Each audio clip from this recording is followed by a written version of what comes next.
أعوذ بالله من الشيطان الرجيم بسم الله الرحمن الرحيم وقال نسوة في المدينة امرأة العزيز تراود فتاها عن نفسه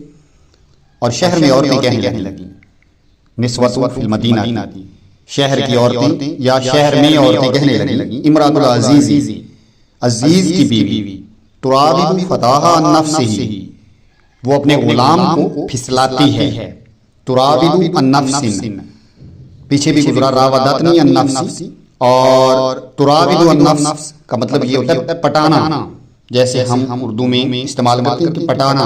کسی کو پٹا رہا ہے، پھسلا رہا ہے، بہکا رہا ہے، ڈورے ڈالنا، کسی کو اپنی ہوس کا نشانہ بنانا، لالچ کا نشانہ بنانا۔ تو عزیز کی بیوی وہ اپنے ہی غلام کو اس کے نفس سے بھٹکا رہی ہے، اپنے غلام کو بہکا رہی ہے، پھسلا رہی ہے، پٹا رہی ہے۔ قد شغفہا حبا، وہ تو اس کی محبت کی اسیر ہو گئی ہے، قد شغفہا حبا، وہ اس کی محبت کی اسیر ہو گئی ہے، وہ اس کی محبت میں مبتلا ہو گئی ہے۔ انا لنراہا فی ضلال مبین، ہم اسے واضح گمراہی میں دیکھ رہے ہیں، واضح کھلی غلطی میں دیکھ رہے ہیں۔ تو شہر کی عورتیں کہنے لگیں کہ عزیز کی بیوی اپنے ہی غلام کے پیچھے پڑی ہوئی ہے، اپنے ہی غلام پر ڈورے ڈالتی ہے، وہ اس کی محبت میں گرفتار ہو گئی ہے، تو ہم اسے سری غلطی میں، واضح غلطی میں دیکھتے ہیں۔ فلما سمعت بمکرہن ارسلت الیہن وآتت لہن متکئا وآتت کل واحد منہن سکینا، تو جب عزیز مصر کی بیوی نے سنا،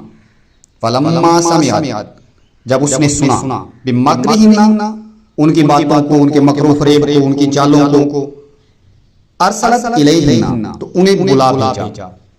تو انہیں دعوت بھیجی، یعنی کہ ان کو بلا لیا۔ وآتت لہن متکئا، اور ان کے لیے تکیے تیار کروائے، تکیے لگوائے۔ وآتت کل واحدۃ منہن سکینا، اور ان میں سے ہر ایک کو ایک چھری پکڑا دی۔ سکینن کا مطلب چھری، ان میں سے ہر ایک کو چھری پکڑا دی۔ وقالت اخرج علیہن، اور کہا یوسف کو کہ ان کے سامنے آؤ، اور یوسف کو کہا کہ ان کے سامنے نکلو۔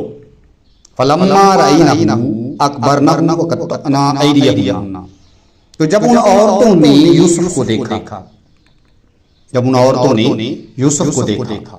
اکبرنہ ان کا یعنی اس کا